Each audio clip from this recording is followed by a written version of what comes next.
sosial. Jadi selain KA itu dia bermanfaat untuk kehidupan kita sehari-hari, tapi kita perlu tahu bahwa KA atau EA itu dia juga punya tantangan sosial dalam kehidupan kita. Nah, sekarang coba kita perhatikan, tujuan kita belajar hari ini adalah kalian harus bisa memahami tentang tantangan sosial yang muncul akibat dari penggunaan AI dalam kehidupan sehari-hari. Oke, sebelum ibu lanjut, ibu mau tanya dulu. Menurut kalian, apakah hidup kita itu akan lebih mudah atau lebih sulit jika hampir semua pekerjaan itu digantikan oleh AI? Coba Lita, ibu mau Lita jawab duluan. Menurutmu, apakah hidup kita itu akan lebih mudah atau lebih sulit jika hampir semua pekerjaan itu digantikan oleh AI? Lebih mudah. Ada yang punya jawaban lain? Sama ya. Ya, jadi ketika kita menggunakan AI dalam kehidupan kita itu, kalau dia menggantikan pekerjaan itu berarti lebih mudah. Nah, sekarang kita perhatikan dulu, kita masuk dalam tantangan sosial dalam AI. Jadi, tantangan sosial dalam AI itu ada beberapa macam. Mari kita perhatikan sama-sama. Yang pertama, itu ada yang namanya ketergantungan teknologi. Ketergantungan teknologi itu artinya semua aspek kehidupan kita itu kita bergantung dengan teknologi. Contohnya, orang lebih sering berinteraksi maupun bersahabat dengan AI daripada berbicara tatap muka dengan teman dan kerabat. Ini sering terjadi dalam kehidupan kita. Mau di sekolah, mau di lingkungan kita bermain, mau di rumah, orang lebih banyak bergantung dengan AI. Siapa yang bisa kasih contoh? HP. Kenapa dengan HP?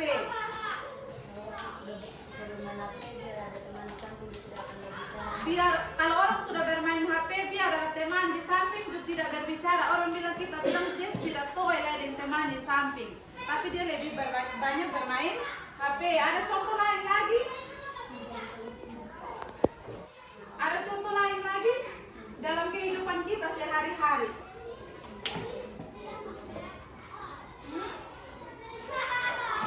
Misalkan di rumah, kalau dia sudah main HP, mama atau dia sementara main game atau dia nonton TikTok atau main Facebook, mama panggil tuh itu tidak ada jawaban lagi. Benar atau tidak? Siapa yang di sini dia seperti itu? Kamu tidak? Oh iya, berarti teman saja. Iya. Kemudian kalau misalkan di tempat bermain, kalau dong sudah main HP, main game itu tidak ada lagi yang namanya komunikasi atau bercerita dengan teman, tapi masing-masing sudah menghadap dia punya HP. Itu bukan hanya terjadi di anak-anak, tapi di orang tua, bapak ibu guru juga sama. Kebanyakan kalau sudah pegang HP, tidak lagi berinteraksi dengan orang-orang di sekitar kita. Anak-anak lebih banyak menggunakan HP, menggunakan AI dalam mengerjakan sesuatu dibanding dengan mengandalkan otaknya. Itu kasih contoh. Banyak anak sekarang yang sudah punya HP sendiri, ketika ibu guru atau pak guru kasih soal PR itu, mereka pulang tidak kerja pakai otak lagi. Semua kasih masuk di HP, tinggal bikin jawaban muncul otomatis, lalu dia dengan sendirinya menyalin. Itu salah satu contoh, kita bergantung dengan teknologi atau dengan AI. Kemudian yang berikut, keamanan data dan privasi. Ini contohnya, misalkan di bagian perbankan, bila ada kita punya data yang disalahgunakan, orang bisa pakai untuk mencuri kita punya uang di rekening. Ada yang pernah dengar ini berita? Pernah. Banyak orang salah menggunakan kita punya data, karena ketika kita ada transaksi di bank itu pasti ada kita punya sidik jari, kita punya tanda tangan, kita punya wajah, itu direkam. Nah, kalau orang salah menggunakan, bisa jadi kita punya uang itu atau rekening itu dicuri. Kemudian yang berikut lagi, ada AI di kesehatan. Misalkan kalau ada kebocoran data pasien, itu bisa melanggar yang namanya privasi pasien. Jadi keamanan data dan privasi dalam kesehatan itu juga bisa terjadi. Kemudian yang berikut, ada aplikasi AI atau kode kecerdasan artifisial itu, dia merekam kita punya data. Mungkin anak-anak ada yang sudah pernah menggunakan suatu aplikasi itu, ketika kita mau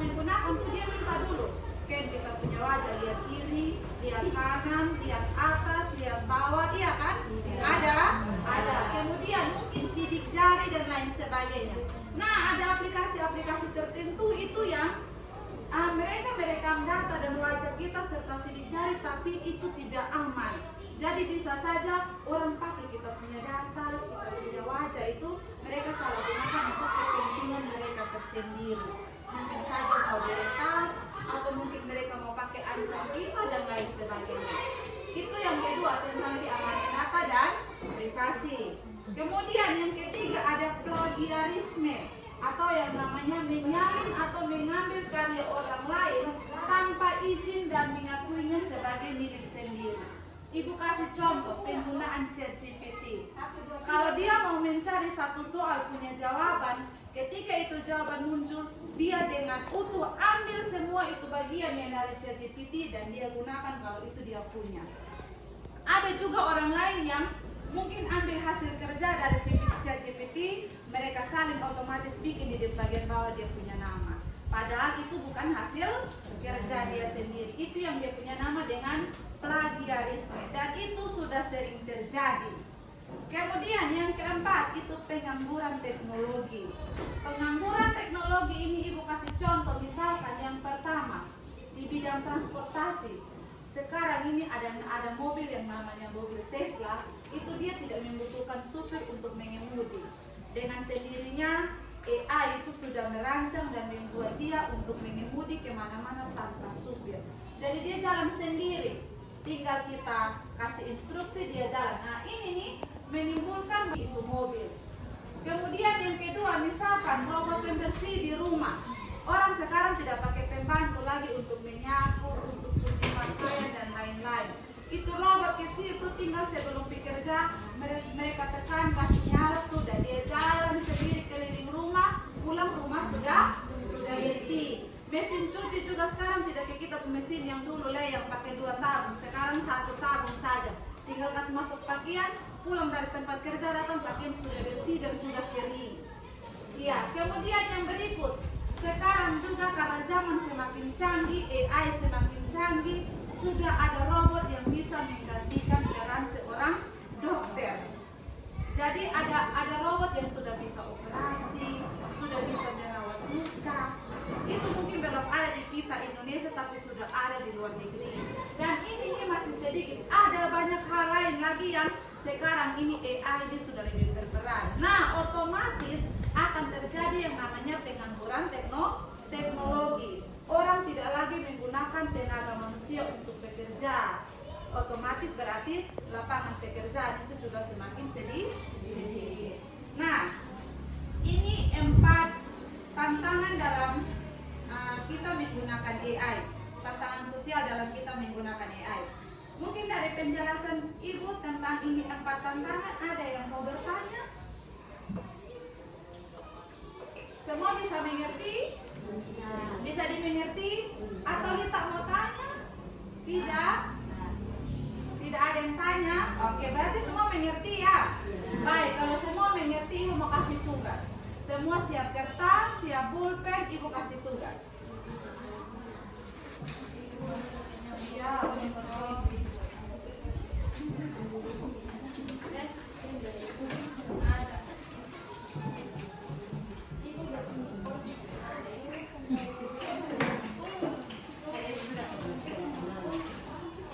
Ibu kasih waktu 5 menit saja ya, karena soalnya hanya 2 nomor. Soalnya ada di depan. Apa tantangan atau masalah yang terjadi jika kita terlalu sering menggunakan AI? Masalahnya apa kalau kita sering menggunakan AI? Coba kasih satu contoh nyata yang kalian alami dalam kehidupan. Ditulis sayang, pakai penghuni kertas. Iya, boleh.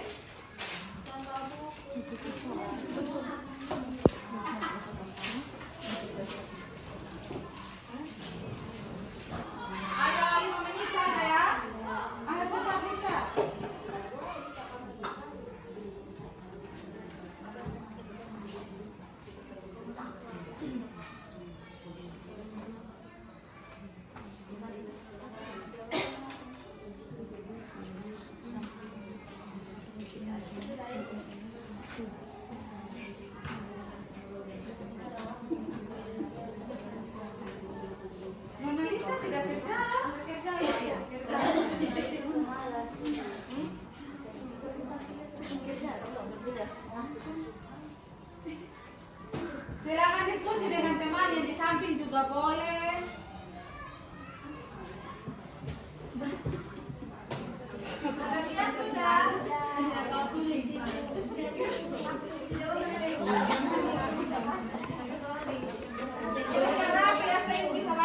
Ini perusahaan dokter yang dia pasti.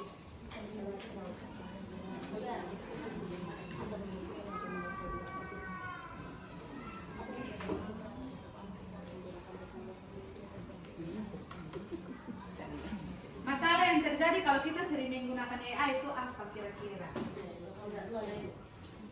Kemudian apa yang kau lakukan agar tetap aman saat menggunakan teknologi seperti AI? Tadi mengerti yang Ibu jelaskan kan? Ibu tanya semua mengerti, nah tidak ada yang tetap aman. sudah.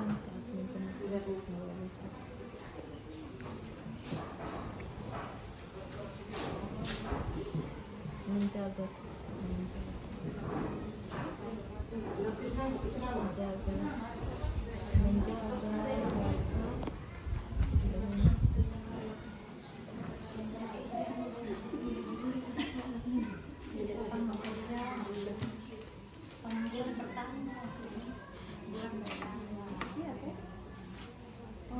adanya ketergantungan. Tadi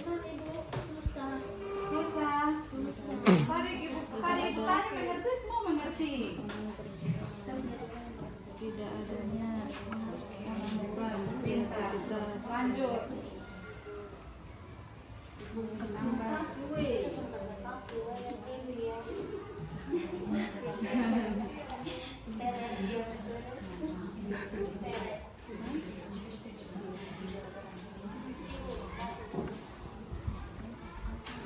Sudah? Ada yang belum?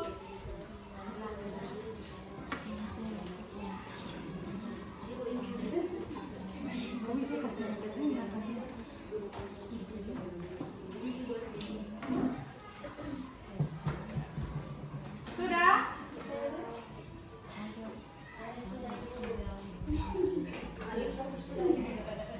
Teres sudah? Oh, Marisa sudah. Jadi barang perangkat sudah Ibu.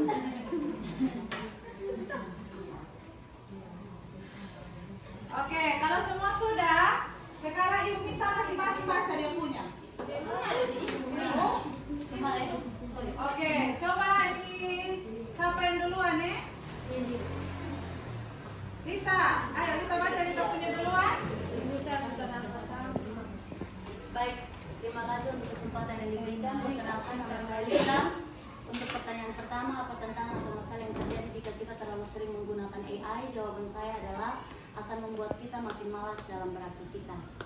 Yang kedua, apa yang bisa kamu lakukan agar tetap aman saat menggunakan teknologi seperti AI? Yang pertama,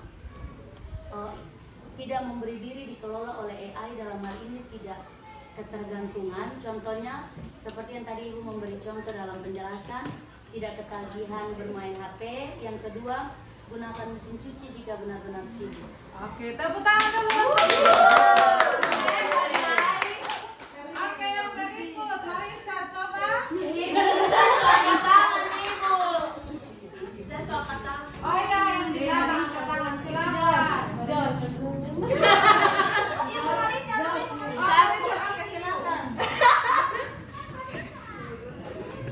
Ya, silakan. Baik, terima kasih Bu Guru untuk kesempatannya. Untuk pertanyaan yang pertama, apa tantangan atau masalah yang sering terjadi jika kita terlalu sering menggunakan AI? Menurut Marija, tantangannya adalah penurunan fungsi otak. Karena terlalu ketergantungan sehingga otak kita tidak terlalu berfungsi untuk memikirkan hal-hal yang rumit. Karena kita terlalu terpaku kepada hal yang mudah didapat dari AI. Jadi yang kedua, apa yang bisa kamu lakukan agar tetap aman? Jadi menggunakan AI itu hal-hal yang kita rasa kita tidak bisa untuk mencari tahunya, itu yang terlalu sulit untuk kita mendapatkan jawaban. Kita menggunakan AI sebagai media permainan. Baik, sudah.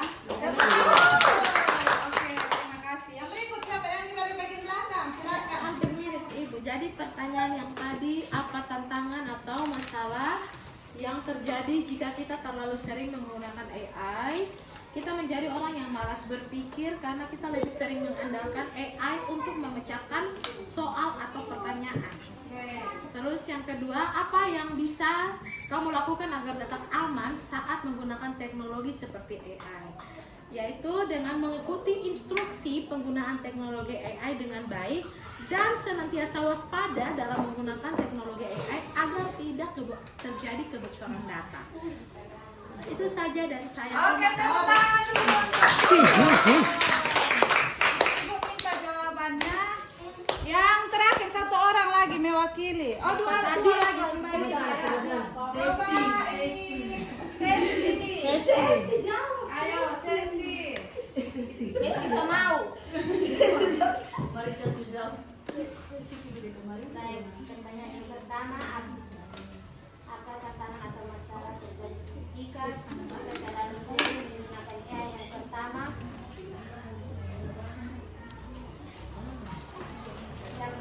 itu kita tidak peduli dengan orang lain di sekitarnya.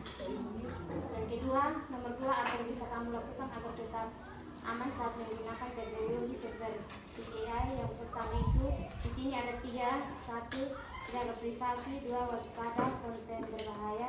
3. Gunakan sumber itu. Oke, tepuk tangan. Yang terakhir Lala, silakan Lala. Oke, baik, terima kasih Ibu. Dari Lala ini yang pertama itu apa tantangan atau masalah yang terjadi jika kita terlalu sering menggunakan AI. Iya. Yang pertama itu sama juga seperti jawaban dari teman-teman yang lain tadi itu, kita akan menjadi manusia yang pemalas untuk berpikir. Karena harap gampang, karena ada yang sudah gampang, kita paling gampang lupa yang berpikir dong. Yang kedua, kita akan menjadi malas bergaul karena kita ketergantungan dengan AI, akhirnya kita malas bergaul dengan sesama manusia. Yang kedua itu, apa yang bisa kamu lakukan agar tetap aman saat menggunakan teknologi seperti AI? Yaitu agar aman, yaitu kita menggunakan kata sandi yang kuat dan unik supaya tidak gampang dibobol oleh manusia siapapun. Terima kasih. Oke, tepuk tangan. Oke, baik. Jadi semua kerja ya? Kerja Ibu. Ibu minta kumpulkan hasil kerjanya.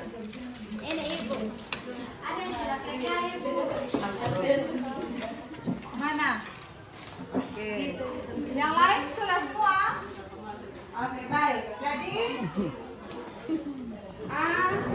coba semua perhatikan sini. Coba ini Ima dan kawan coba perhatikan ke Ibu. Ya, jadi seperti ini anak-anak. AI itu dia seperti pedang yang bermata dua. Artinya, di satu sisi dia punya banyak manfaat untuk kehidupan kita sehari-hari, memudahkan dan membantu kita dalam banyak hal. Tetapi di sisi lain itu dia bisa juga menimbulkan yang namanya tantangan atau masalah dalam kehidupan kita sehari-hari. Karena itu harusnya AI itu ada etikanya dan kesadaran dari kita semua dalam kita menggunakannya supaya tidak terjadi hal-hal yang negatif terjadi dalam kehidupan kita. Nah, untuk etika dan bagaimana kesadaran dari kita untuk kita menggunakannya, kita akan jumpa lagi di minggu depan dan kita akan bahas itu bersama-sama lagi di pertemuan kita yang selanjutnya. Baik, pertemuan kita hari ini cukup sampai di sini. Kita ketemu lagi di minggu depan. Selamat siang untuk kita semua. Selamat siang. Nah, saya dipimpin kita dalam doa. Ya, mari kita semua berdoa. Saya berdoa menurut keyakinan saya Kristen Protestan. Doa mulai. Doa selesai. Oke, terima kasih. Tepuk tangan